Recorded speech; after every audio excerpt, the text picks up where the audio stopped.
We're live. Good afternoon, everyone. This is the regular meeting of the Board of Estimate and Apportionment, Wednesday, December 16th, 2020 at 2 p.m. Stephanie, would you please call the roll? Mayor Cruzen, Here. Comptroller Green, Here. President Reed. Here. Great, thank All you. present. Items presented for the first time. Number 1, 21.055, request from the Comptroller's Office for approval of contracts and leases for various city departments as listed on Exhibit A. Number 2, 21.056, request from the Comptroller's Office for approval of intra-departmental and interdepartmental transfers from various city departments as listed on Exhibit B. Number 3, 21.057, request from the Comptroller's Office for approval of transfers between projects for capital improvement funds listed on Exhibit C. Number 4, 21.058, request from the Comptroller's Office through the Board of Election Commissioners for approval to transfer $60,000 from the CARE Pandemic 2020 contingency appropriated in ordinance number 71182 to the Board of Election Commissioners, Department 334, utilizing funding Fund 1410 to allow for the rental and operation of 4 satellite offices to process in-person absentee ballots in anticipation of the large number of absentee ballots expected during March 2021 primary election process due to COVID-19. Number 5, 21.059, request from the Mayor's Office through the CDA for approval to transfer $365,000 from CDA 1410-1422000-5959000 to 1410-120-2020 CARE Pandemic 2020 contingency per ordinance number 71182 to purchase and install air purification units and components that will improve the air quality in multiple city buildings. Number 6, request from the Mayor's Office for approval to transfer $200,000 from Department of Human Services 1410-800-201-5659582 to 1410-120-2020 CARE Pandemic 2020 contingency per ordinance number 71182 for additional funding to purchase and install air purification units and components that will improve the air quality in multiple city buildings. Number 7, 21.061, request from the Mayor's Office for permission to reallocate funding established for CARES Act as needed to meet the city's financial obligations with respect to COVID-19 financial obligations approved by ordinance number 71-182 and the identified funding priorities and funding sources. These funds will be expended within the time frame allowed in the CARES Act legislation and will come from other unspent and unencumbered appropriations established for CARES Act funding. The Mayor's Office will work closely with the Comptroller's Office to ensure compliance and availability of funds. Number 8, 21.062, request from the Mayor's Office, Director of Operations, and the Department of Health for approval to transfer $75,000 from the Department of Health 1410-700-2000-5659000 to CARES Act Pandemic 2020 PPE 1410-120-2020 per ordinance number 71182 to purchase COVID-19 rapid saliva tests for the police and fire departments. Number 9, 21.063, request from the Director of Airports for approval of Board Bill 168. Excuse me. This ordinance authorizes the assignment and assumption of interest in lease agreement AL 230 and the consent of the City of St. Louis between Spire CNG Inc. and Spire Missouri Inc. Number 10, 21.064, request from the Director of Airports for approval of Board Bill 171. This ordinance authorizes an air service incentive program for FY 2021 through FY 2023, not to exceed 2.4 million. Number 11, 21.065, request from the Director of Airports for approval of Board Bill number 172. This ordinance authorizes funding in part the Air Service Incentive Program for FY 2021 through FY 2023 by transferring $1 million from the Airport Development Fund to the Airport Contingency Fund. Number 12, 21.066, request from the Department of Health for approval to add a Health Services Manager 2 / Quality Improvement Manager position to their table of organization. That's the extent of the agenda. I move for adoption of items 1 through 12 as printed. Second. I'd like to separate out item 2 and item 4, if I could, please. Okay, I would amend that motion to move to adopt items 1, 3, and then 5 through 12.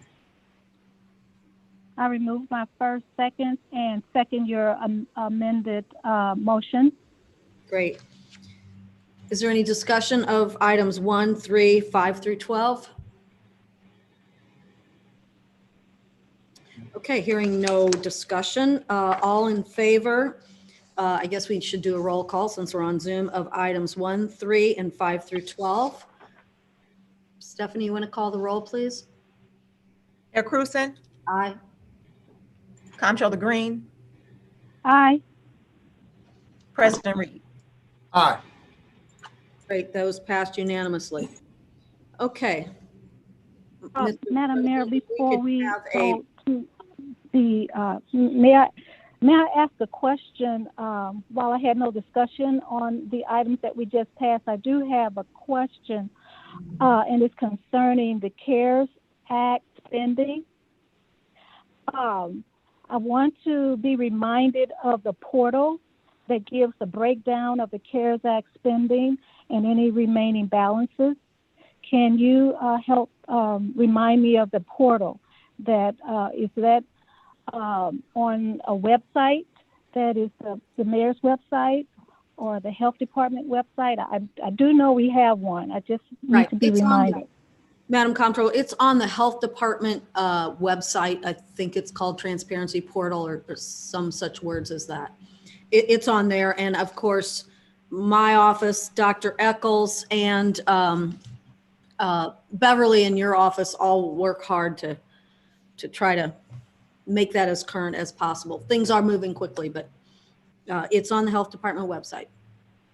Thank you. And also an additional question, were there additional funds coming from the state regarding any of the CARES Act or other kinds of additional funding that we can expect?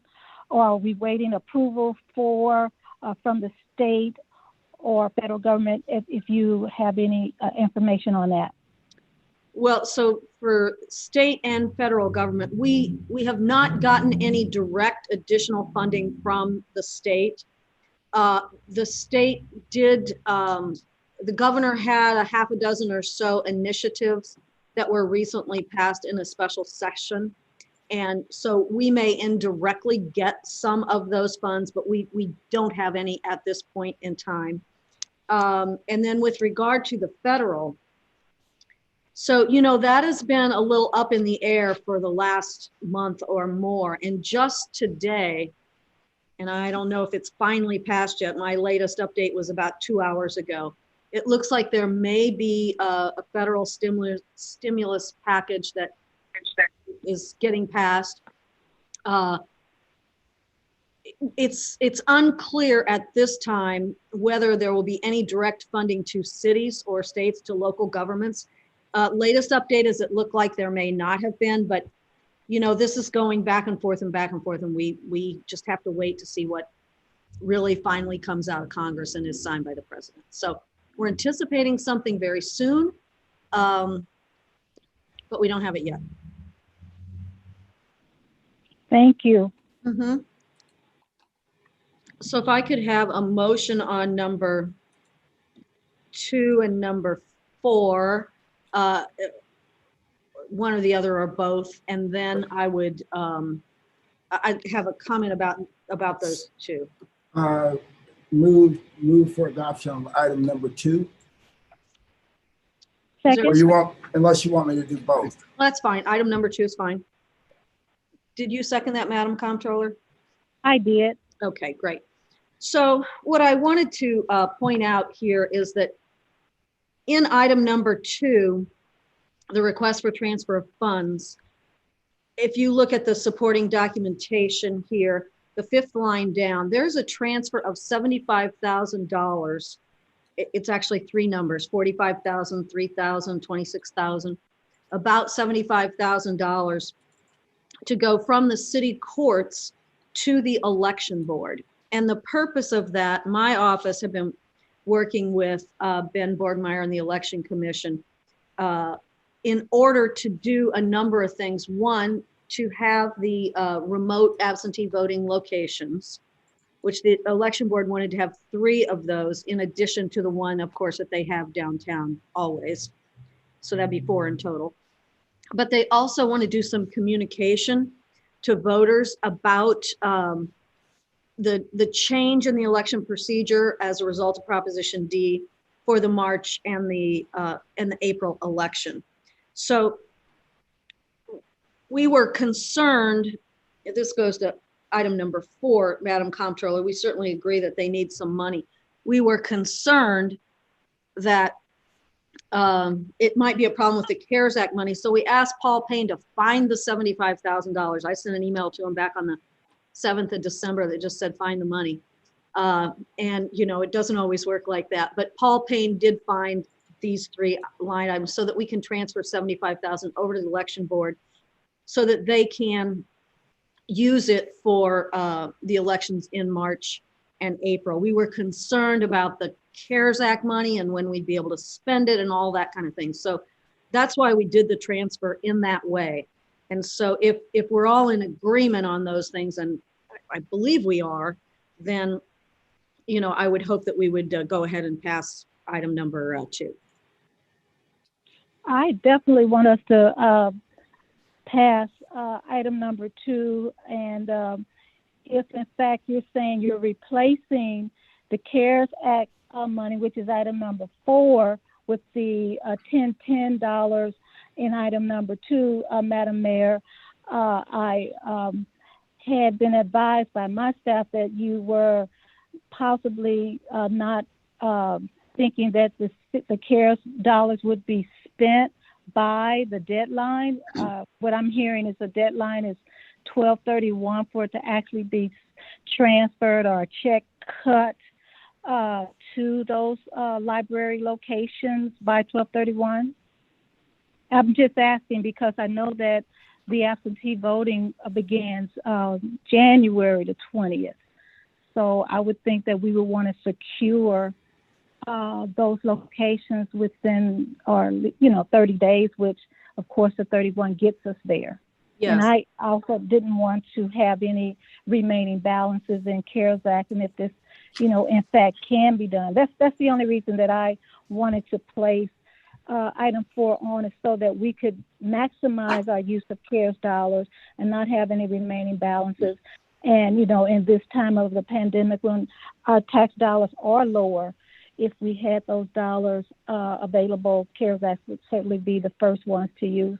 But I would be glad to approve the transfer, remove item 4 if that is your intent, so that we can move forward. But item 4, I thought, could possibly just be a placeholder, so that the option would be available between now and 12/31. So I'm in agreement with whatever you would want to decide on today. Thank you for that. Well, I absolutely appreciate your thinking on this. We will spend all the CARES Act money.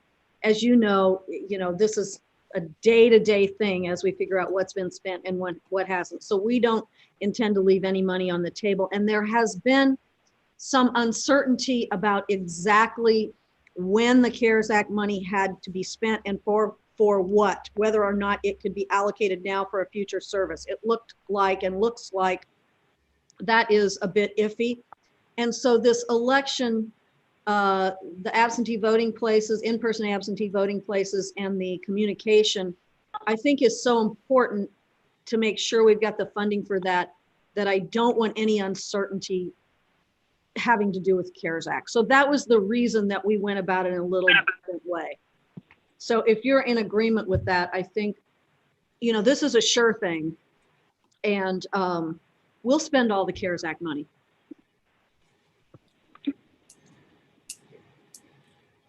So if you are in agreement, and there's a motion, a second on the table to pass item number 2,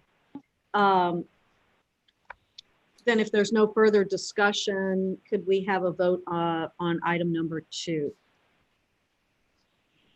All in favor, aye? Aye.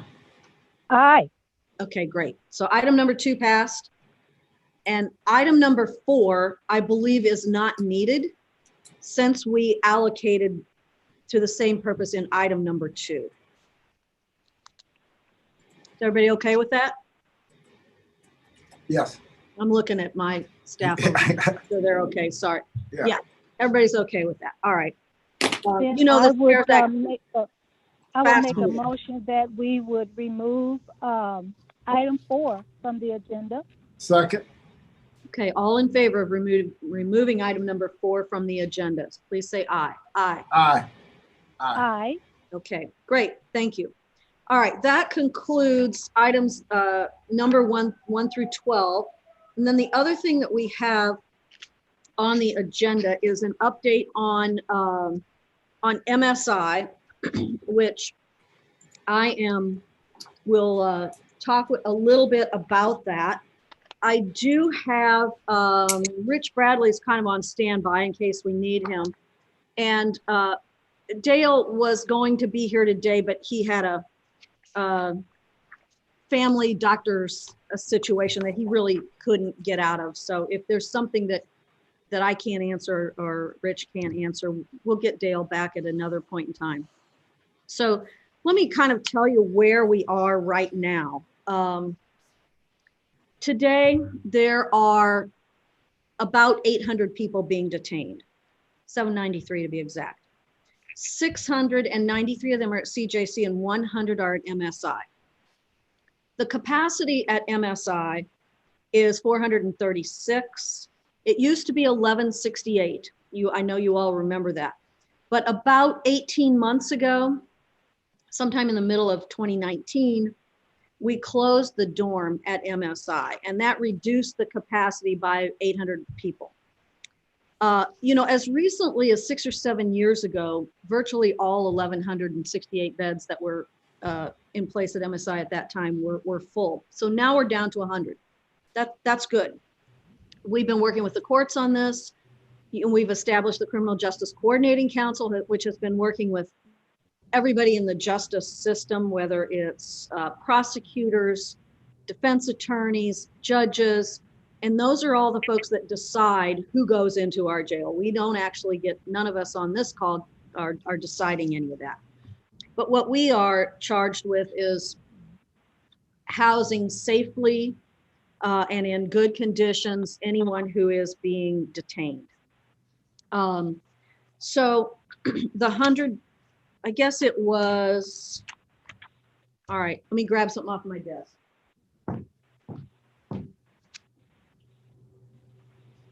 Sorry, I didn't bring these dates over here. Back in July 17th, the Board of Aldermen unanimously passed Board Bill 92, which called for the closure of MSI by the end of the year. I signed it about a week later, and it became ordinance number 71217. And we've been working towards that ever since. Now, here we are in the midst of COVID, still in the midst of COVID. And we certainly don't want to have our jails, either one of them, become a nexus for that. I'm going to back up a little bit and say that back a year ago, more than a year ago, we embarked on, through Rich Bradley's office, we embarked on a study to assess This was even before the Board of Aldermen's ordinance. We embarked on a study to assess jail space for detainees. Prior to that, and I know you both will remember this, the city spent $7 or $8 million at MSI, putting in air conditioning. When I came here 4 years ago, you know, it wasn't air conditioned at all. We first put in some temporary air conditioning and now put in some air conditioning, new surveillance, new locks that they needed, new showers and bathrooms. So this $7 or $8 million to improve MSI. That's all been done over the last 2-3 years. Then we embarked on a study about a year ago. We started talking about a study in order to assess what kind of jail situation do we need. And so we engaged Ross and Berrezzini, which is a consultant, to do a justice planning and feasibility study. They looked at several options, saying that we still have at least 100 people here. That's what we have today in MSI.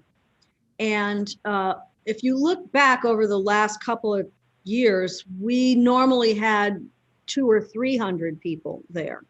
It's hard to predict the future, but we thought we've got to have capacity somewhere if we're going to close MSI. So we did a study, and several options were considered. One was adding on to the Justice Center. The one that seemed to be the most viable was using the old police department building over here at 12th and Clark. Is that Clark or Spruce? And converting that into detainee space, because the goal here is to be able to provide good programming. And if Dale were here, he could speak to this better, but good programming, good services, social services to help folks while they're there, so that when they are released, they are better able to get on their feet. So sort of scrunching everyone into CJC was just not an option. And that's why we embarked on this study. And what I would say is that if, and I think this would be great, I'm sure the consultant would be happy to brief you, Mr. President, or Madam Comptroller on the results of that study. You know, it's a very expensive proposition to create additional detainee space. The study actually said it could be 70 million, it could be 90 million. That's a big deal. And, you know, frankly, a year ago, that seemed, you know, more possible than it seems today when we're in the midst of COVID. But the long and the short of it is we are continuing to work to reduce the number of people at MSI. We have gone so far, you all know, because we talked about this last time, that Dale had reached out to a number of different counties to see if they had capacity to take some of our detainees. I'm looking for, he reached out to the bordering counties that we have right around here: St. Clair, St. Louis County, St. Charles County, Franklin, Jefferson. There were 7 or 8 different counties. And he's now sent them a letter asking them for a specific response. The initial reach out was, I think it was via email. And of course, he knows some of the folks. They are in a group together to talk about best practices and that sort of thing. He is in conversations with a jail that's in Kentucky.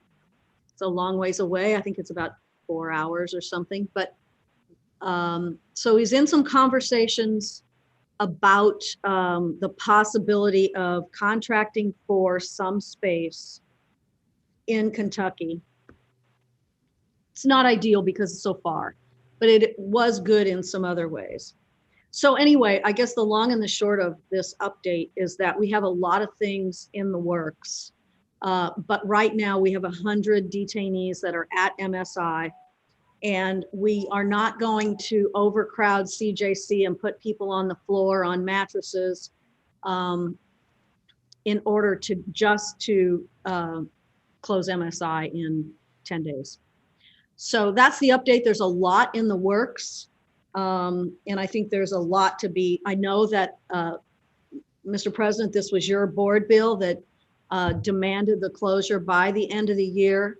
And I know that, Madam Comptroller, you have wanted that to happen also. That's why we're giving you this update at every ENA meeting. But between now and December 31st, we're just not going to double bunk or triple bunk people into CJC and risk the spread of COVID and all kinds of other things that happen in crowded conditions. But we are committed to maintaining as few number of jail spaces as we can, given that we have to be prepared to take folks that are sent to us by the courts. So I'll leave it at that. And would welcome you guys if you want to meet with the consultant who did the feasibility study. This study was started early in the year. It was completed, I think it was in June is when I was briefed on it. So.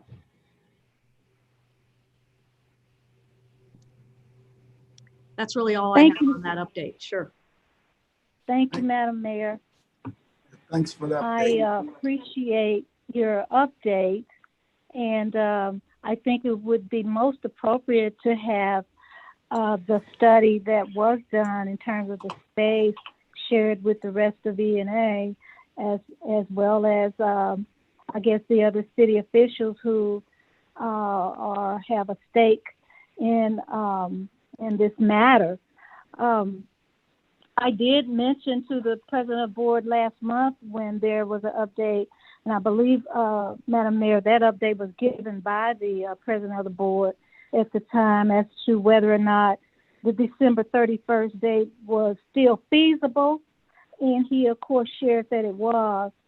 So your update today, Madam Mayor, where we're less than 15 days or about 15 days towards the end of that month, which is the deadline of 12/31, you're very certain and assured that we will not meet that deadline. So it was the board bill, the ordinance that was voted on unanimous actually did become just a gesture on behalf of what was put before the Board of Aldermen. So that is what we have here. And I don't know what the next steps are, Madam Mayor, in terms of going a step closer to closing MSI, but I think we need to give definition to that if, in fact, the ordinance had any meaning at all.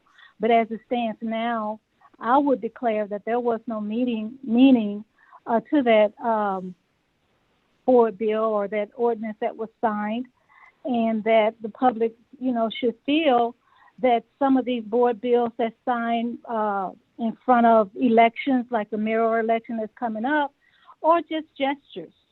So I have to speak frankly, be transparent, and hold that ordinance accountable for what was put forth as something that we had activists and other citizens who expected the action to be taken to at least give an action plan that would lead to the closure of the workhouse, and that's what was demanded in the ordinance, and we will not have that delivered to us by that date. Let me just say a couple of things.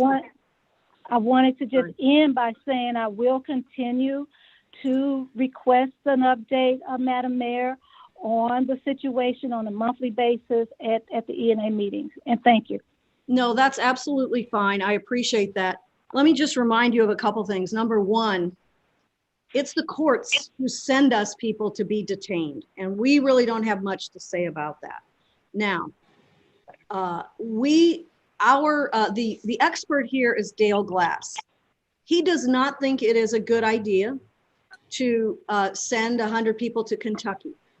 I mean, I've talked with him about it. Judge Edwards has talked with him about it, but we have not abandoned that idea. And we will, if we are forced to, send people to Kentucky. There's going to be transportation, or perhaps there'll be another option here. But the point here is that these detainees, they need access to their attorneys. Of course, you can do that via Zoom or whatever. Same with families. There's transportation costs. This will be an expensive proposition if we contract with another jail to hold our folks, and it'll be a logistical issue to deal with, particularly when we have 436 beds at MSI with new showers and new air conditioning and that are in pretty good shape. But you know, that is, I try to rely on the expertise of the people who really know how to run a jail, and that would be Dale Glass. Dale Glass is a very highly regarded, competent individual who has done a great job at running both MSI and CJC. I think it is not accurate to say that nothing is in the works. There's a lot in the works. There's a lot in the works. Now, we're not going to build a new jail in, this year, next year, or probably for 5 years. So that's not really an option, but it is good. It's not an option for today, but it is good information to have. And so the question is, if the two members of, if the president and the comptroller and the board of aldermen insist, it's really up to the executive branch to make these decisions. And the reason that we have an expert in Dale is to help us make those decisions. But we will have options, and we will be able at some point in the not too distant future to begin relocating our detainees somewhere else. Madam Mayor, thank you. And also thanks for the update. I'm just so disappointed in some of the comptroller statements saying that the Board of Aldermen, when they adopted this ordinance unanimously, that we just did it for show. I mean, I'm just beyond insulted by that. There were a lot of hard work went into getting that ordinance adopted. You, Madam Mayor, myself, nobody on this planet has control over COVID and the adjustments that have had to be made due to COVID virus. So when we were passing the ordinance, nobody knew that the surrounding facilities would say that they could not accept any additional detainees because they had to keep space so that they can isolate people on their own so that they don't have massive COVID outbreaks throughout their facilities. It's this kind of politics that's being played on big issues that continue to hurt our city. So, and it does not do anything to advance the issue, right? I hear a lot of people talk, the comptroller over the years has talked, oh, we need to close the workhouse. But when it came down to actually doing it and getting it done, she wanted to put a big fat piece in there for her friends to get paid for doing nothing, right? So this kind of thing absolutely has to stop. It's been a long time since I've just been this aggravated at statements made at this meeting irresponsibly. So I'm speaking on behalf of the Board of Aldermen. When we adopted that and we all voted on it, we voted on it because we know that it was important and it was a good piece, and it has advanced the discussions. We're further along now than we were before. Dale Glass hadn't put a plan together. right? All of these things that are happening now wasn't happening before. They're happening now. We've done our work and we did good work. What was happening before is the $7-8 million worth of improvements at MSI were happening before. What was happening before is the long-term look out with Rich Bradley to actually think about how we're going to detain people 5-10 years from now. That was happening before. And I think it is, there's only 100 people there. We don't want to overcrowd CJC. We also don't want we want the judges and the prosecutor and the defense attorneys to make the best decision possible about whether or not an individual should be detained. That is not something that any of us on this call should have the ability to make. So, you know, Dale has no choice. We have no choice about who's sent to us in order to, and the courts have done a good job. There's only, you know, fewer than 900 people in jail today. I think, what was it, 863? I had the number earlier, but so there's been a lot of progress. I get it. It's always like, oh, well, if you didn't lose those last 5 pounds by your deadline, then, you know, you didn't do anything. But that's just not the case. You know, you work on these things every day and you try to get better every day. So. Thank you, Madam Mayor. And I You're do welcome. want to respond to Mr. Reed. I thought his comments were uncalled for. I only stated the facts, and I believe that I was very kind to Mr. Reed at the November meeting when I did ask him point blank, was there a possibility for the closure? And he assured me. So I have only stated facts, and I reiterate that the facts are simply what they are. Okay, the Madam Mayor, Oh, can can I just say that Madam it's Mayor actually has, not President Reed who, I mean, with all due respect, it's actually the executive branch that has to do the work to put in place the alternatives. And so, and they've said that as the mayor just stated, she said that Dale said to do this, he'd have to send people to Kentucky. He recommends against that. he does. So again, I would I don't recommend against understand. that as well. Okay, No well, one wants to see if you, people who are just held over for trial to go to another state. But Okay. the fact remains is that MSI will not close by December the 31st. Because you, and it's that only they because right you or don't wrong. support it. Cannot be, Oh. I am not saying that you haven't made progress. And so But- you can't not say that I'm saying that. What you can say, sir, is that the board bill ordinance passed to close by 12/31, it's just not going to happen.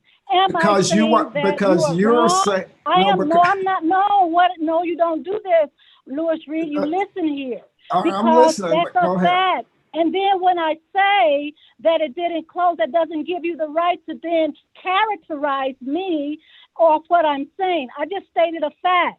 Now, if the fact is wrong, then you say that is not true. But you cannot say that. So therefore, you move forward with what has happened, and the mayor has reported that. I am fine with what the mayor has reported. I am not taking away of what has been reported. So I don't expect you then to come and take away from a fact that I'm stating. All right, so let's just be clear. The reason, let's just be clear. The reason MSI will not close is because you are against sending people to Kentucky. That's why it's not going to close. So the board bill still stands. No, because you said that you won't support it. No, just like the song say, Dale Glass, the fact remains is that you will not vote to support to close it because you don't want to send people to Kentucky. Ask that we support the board bill, which became an ordinance, which was signed. I was very kind to you If in you the don't month want to of support November to MSI ask you closing, if don't you were support it. sure that we can do this. We I did can. not We support can. it. We'll just The have to vote was send people to 2-1 Kentucky, but you when it don't was want to do that. passed. So As we're you not going to be recall, able to because close I it. knew that you were supporting something that was impossible to do, but you It's did still not. possible. You don't want to go along with it. It's Not still by possible. the 1231. You did not want my input, and you don't want it now. All It's you still want is to possible. blame me. Have it as you like.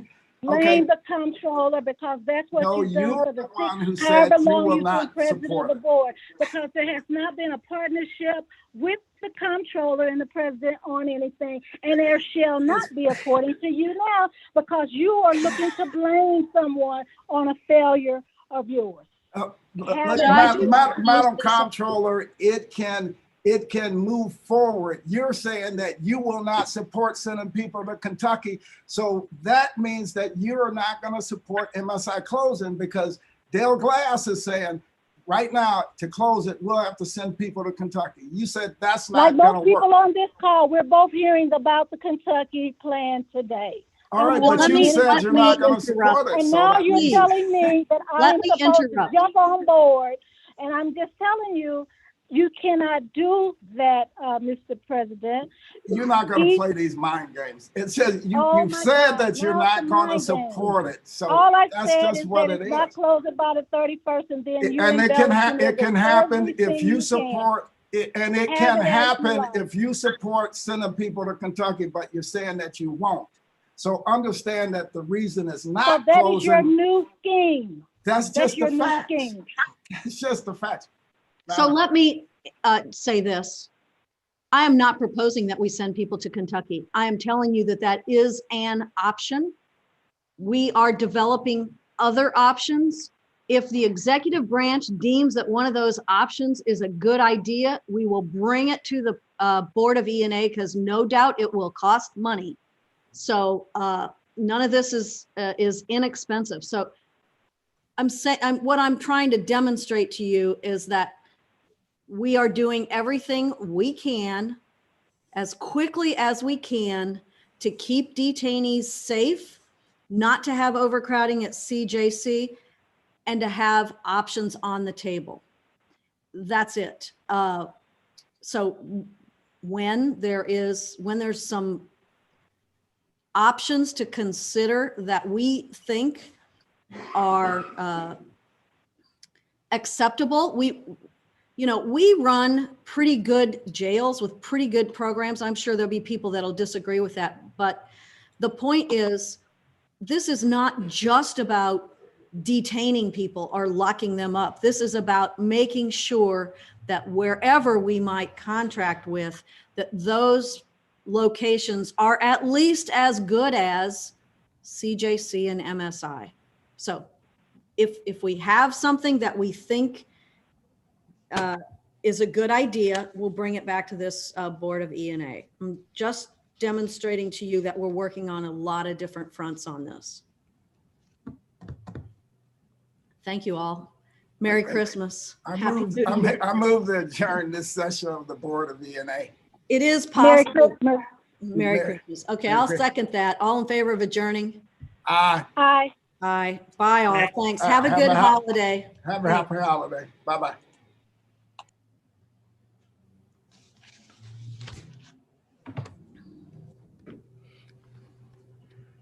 Hi, Tony. Just wanted to remind you about the closed caption.